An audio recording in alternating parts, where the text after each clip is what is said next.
पूरे पाकिस्तान की तरह सांगड़ में भी सिंधी कल्चर डे की मुनासबत से मुख्तलिफ प्रोग्राम्स मुनक्कद किए गए। इन पे मज़ीद रिपोर्ट देखते हैं इशफाक सलहरी की।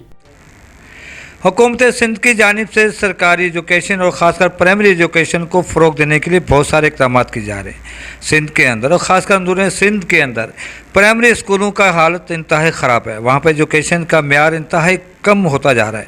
इसको फ़रोग देने के लिए नया टैलेंट को उभारने के साथ साथ यहाँ पर नए टीचर्स को भी अपॉइंटमेंट किया जा रहा है और जबकि फर्नीचर और दीगर सहूलतें भी फराहम की जा रही हैं। इसी हवाले से गवर्नमेंट डबल सेक्शन गजा स्कूल सांगड़ में एक प्रोग्राम का ऑर्गेनाइज किया गया, जिसके अंदर शहजादपुर के बच्चों ने खूबसूरत टैबलो पेश कर अपने टैलेंट्स को बेहतर से बेहतर अंदाज में पेश कर ये साबित कर दिया कि आज भी सरकारी स्कूलों का मेयार बेहतर से बेहतर है। जी, मेरा ताल्लुक़ government girls higher secondary school Shahzadpur से है। जैसा कि डिस्ट्रिक्ट के तमाम अफराद ये बात जानते हैं कि यहाँ पर जो है एक एजुकेशनल इवेंट है जिसमें कल्चरल का भी एहतमाम किया गया है।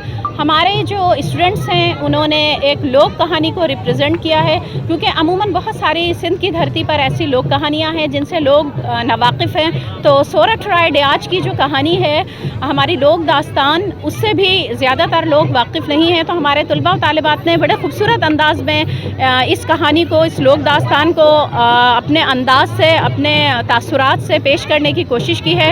ये तालिबा आपके सामने बड़े खूबसूरत अंदाज में इस लोक दास्तान को पेश करेंगी। लीजिए बेटे। बिस्मिल्लाहिर्रहमानिर्रहीम। अस्सलाम वालेकुम। मुझे नालो कायनात है और government girls higher secondary school Shahzadpur से ताल्लुक़ रखा थी। हमने यहाँ पे आपको एक किस्सा सुनाने की कोशिश की है। ये किस्सा उस दौर का है जहाँ जिस दौर में हिंद और सिंध एक थे और हिंद सिंध पर राजाओं और महाराजाओं की हुकूमत थी। उस दौर के राजा और महाराजा अपनी ज़ुबान के इतने तो पक्के और अपने वायदे के इतने सच्चे थे, जो कोई फ़कीर उन्हें अपनी जान कुर्बान करने के लिए कहता था तो वो खुशी खुशी अपनी जान कुर्बान कर देते थे। राय डियाच के नाम थे। एक राजा था जिसकी एक बहन थी जिसको औलाद नहीं थी। वो हर वक्त अपने रब को सताती रहती थी और अपने रब से यही दुआ मांगती रहती थी कि या खुदा मुझे औलाद अता फरमा, या खुदा मुझे औलाद अता फरमा। एक दिन ऐसा ही वो अपने रब से दुआ मांग रही थी और अपने रब से दुआ मांग रही थी, अपने रब को सता रही थी। तो किसी फ़कीर ने उसे कहा कि तुम्हारी दुआ कबूल होगी, तुम्हें बेटा ज़रूर होगा, लेकिन वो तुम्हारे भाई का सर कलम कर देगा। ये सुनकर वो शहजादी बहुत परेशान हो गई और कहने लगी कि ऐसा बेटा हमें नहीं चाहिए। लेकिन शहजादी को बेटा हुआ तो शहजादी ने एक संदूक मंगाकर अपने बेटे को उस संदूक में डालकर और दरिया में बहा दिया। वो संदूक बहती बहती किसी और मुल्क में आ गई, जहाँ पर एक चारा और उसकी बीवी जो पानी भरने के लिए आए थे, उनकी नज़र जैसे ही संदूक पर पड़ी, वो जैसे ही उन्होंने खोल कर देखा उसमें एक बहुत खूबसूरत सा बच्चा पड़ा था। वो उस खूबसूरत बच्चे को अपने घर लाए और अपना बेटा कहकर पाला पोसा, जिसका नाम बीजल था। बीजल जवान हुआ तो वो यकतारा बजाने लगा। उसके यकतारे की हाँक हर जगह पर फैल गई। जो भी उसका यकतारा सुनता था वो मस्त हो जाता था। राय डियाच को भी बीजल के यकतारे का पता चल गया। उसने उस बीजल को अपने पास मंगाया और बोला कि यकतारा बजाओ। वो जैसे ही यकतारा बजाने लगा, बीजल और राय डियाच दोनों मस्त हो गए और राजा राय डियाच ने बीजल को बोला, मांगो जो मांगना है। बीजल ने बोला, मैं जो चीज़ तुमसे मांगूंगा तो वो तुम मुझे नहीं दे सकोगे। राजा राय डियाच ने बोला, तुम मांगो, मैं ज़रूर दे दूंगा। यह सिलसिला चलता रहा। आखिरकार बीजल ने राजा राय डियाच को बोला, मुझे तुम्हारा सर कलम करना है। यह सुनकर शहजादी बहुत परेशान हो गई और उसने बहुत मिन्नत समाजत की बीजल को और बोला कि तुम राजा का सब पूरा ताज तख्त माल मिल्कियत हीरा जवाहरात सब कुछ ले लो, लेकिन राजा की जान बख्शो। मगर बीजल अपनी बात से नहीं मुकरा। आखिरकार राजा राय डियाच ने अपना सर कलम करके बीजल के हाथ में दे दिया। Thank you. का मतलब ये है कि हमारी सिंध की किस्से जो हैं वो छुप गए हैं। ये हमें जाहिर करने हैं कि हमारे जो उस दौर के राजा और महाराजा थे कितने अपनी ज़ुबान के पक्के और अपने वादे के सच्चे थे। बस यही इस कहानी का मतलब था। जी, आइडिया किसका? ये आइडिया हमारी मैडम का था और मेहनत हमारी थी। नहीं, बस ये है कि हमारे स्कूल की तरफ से था। बच्चियों की, ज़्यादातर बच्चियों ने खुद परफॉर्म किया, आप देख रहे हैं। मैडम ने आइडिया दिया था, लेकिन ये परफॉर्म तो बच्चों ने किया है, ज़बरदस्त तरीके से किया है। लेवल पे जाएं तो क्या कोई मुकाबला समझते हैं कि बिल्कुल इसमें कोई शक नहीं। मैं समझती हूँ कि ये जो फ़िलहाल प्रोग्राम हो रहा है ये नेशनल लेवल पर है, लेकिन अगर इंटरनेशनल लेवल पर भी हमारे बच्चों को मौका दिया जाएगा तो मैं समझती हूँ कि हमारे बच्चे 1% भी किसी और मुल्क से या किसी और सरजमीन के बच्चों से कम नहीं है, बल्कि हमारे बच्चों में बहुत ज़्यादा टैलेंट है। ख़ास तौर पर जो हमारे बच्चे गवर्नमेंट स्कूलों में पढ़ रहे हैं उनमें बहुत ज़्यादा टैलेंट है, लेकिन अफसोस की बात यह है कि मौक़े बहुत कम फराहम किए जाते हैं। इस वजह से हमारे बच्चों का टैलेंट बहुत कम सामने आ पाता है।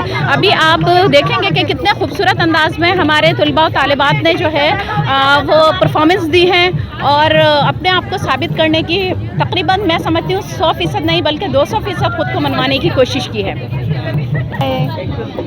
मुझे ना मिलगारी आए यही सब दोस्तों ने सब पार्टिसिपेट पहली दफ़ा किया ये गोट को आते बेटा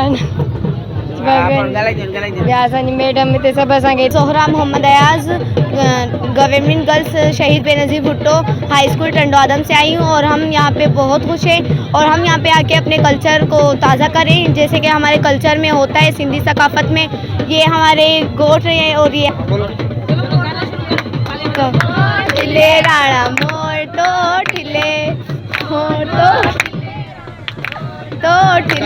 अरे इसका मकसद ये कि हम ये गाने ताज़ा करते हैं। इसका मकसद ये कि हम इसमें ये गाना हम इसलिए गाते थे कि हमें खुशी मिले और हम ये शादियों में अक्सर गाते हैं। हमें इस गाने में बहुत मज़ा आता है। ये हमारी रस्म इसलिए करी जाती है जितनी बार इनकी टक्करें होती हैं इनका प्यार उतना ही बढ़ता है। हाँ ये घर के जो बड़े होते हैं वो करते हैं ये रस्म। नहीं बेटा हाँ हाँ ना अब तो चेंज हो गए रस्म रवाज। हाँ बोलो हाँ गाने को हाँ गुलाबी जोड़े में ओहो गुलाबी जोड़े में। और ये हमारी रस्म है, इसका मतलब कुछ और ही है जो मैं नहीं बता सकती आपको। हाँ ना ओके करो ये रस्म करो चलो करो। बताओ क्या है क्या कर रहे हैं? हाँ ये इस पर तो गाना बनाए कि हाँ गाना गाओ, कौन सा गाना गाया? हाँ जितनी मरतबा ये लोग करते हैं इनके घर में उतना ही रेस। कौन सा गाना बनाया इसके लिए? हाँ कौन सा गाना बनाया? ये गाना हमारे जितनी मरतबा इनके तुसी जिन्ना करोगे उन्ना पाओगे, गाओ ये गाना है।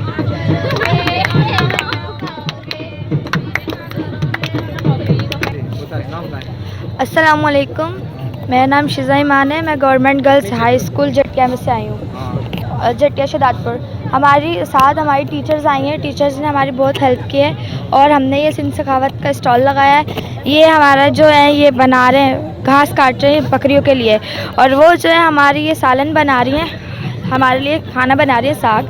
और ये हमारी इनकी नई नई शादी हुई है और ये दुल्हन है और ये जल्लियाँ सिलाई कर रही हैं और वो सिलाई कढ़ाई कर रही हैं और वो जो है दाने कनक साफ़ कर रही हैं और वो हम लस्सी बना रहे हैं। हमें यहाँ बहुत इंजॉय भी कर रहे हैं। कौन कौन है किसके साथ? किरदार में कौन कौन है? इस किरदार में हमारी टीचर्स हैं, मैं मेरी टीचर शनाज है, इन्होंने हमारी बहुत ज़्यादा हेल्प की। हम सब ने मिलकर बहुत ज़्यादा अच्छा किया ये सब। Thank you. मुंहिंजो नालो आहे निमरा। असां government girls higher secondary school Jhol सां पिया ॻाल्हायूं। ऐं असांजो हीअ हिकु ॻोठाणी ज़िंदगी जो आहे। असांखे हिन मां इहा थी ख़बर पवे की असां ॻोठाणी ज़िंदगी हीअं हूंदी हुई। हिन दौर जे माण्हुनि खे त इहो बि कोन्हे ख़बर की ही छॼ खणी वेठी आहे चांवर पई साफ़ करे। नालो केरु किरदार छा आहे? जी नालो छा आहे हिनजो? मरियम छा थी करे? चांवर पई साफ़ करे। ॿुधाईंदो वञे।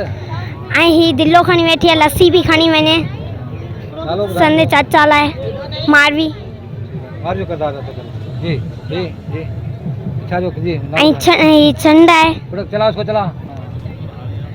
नालो ॿुधाईंदो छा आहे? जन्नत। छा बि करे? ही चंड भी हलाए चक्की भी पीसे आटो भी ठाहे। जी जी बेटा हाँ ओके। ऐं धुत भी ठाहे। नालो ॿुधाए न जो किरदार जो। इनजो नालो आहे इकरा। अच्छा छा बि करे? ही लस्सी भी ठाहे। ॾेई इलाइक़नि में जेको न ओके ही ठाहे। इनजो नालो आहे मायरा। ऐं ही छबी खणी वेठी आहे दबकी मानी बि खाए ऐं ही हारी आहिनि ॻोठ जा जेके आहे न फसल पिया कटनि ऐं ही वॾेरो आहिनि ऐं हुनजी ज़ाल आहे ऐं ही हारी आहे ऐं ही पाणी पई भरणु वञे। असांजी मिसनि असांखे आइडियो ॾिनो ऐं उन्हनि ई असांखे सेखारियो। असांजी मिसूं मतिलबु जाम तमामु सुठियूं आहिनि, असांखे तालीम सां गॾु गॾु तरबियत बि ॾींदियूं आहिनि ऐं असांखे हिन मक़ाम ताईं आणियो आहे उन्हनि। अस्सलाम वालेकुम, मेरा नाम इकरा अब्दुर्रहमान है। मैं गवर्नमेंट गर्ल्स हाई स्कूल झोल से आई हूँ। जैसे कि आप देख सकते हैं हमने यहाँ पे म्यूज़ियम बनाया है, इसमें दिखाया गया है सब कुछ असली है।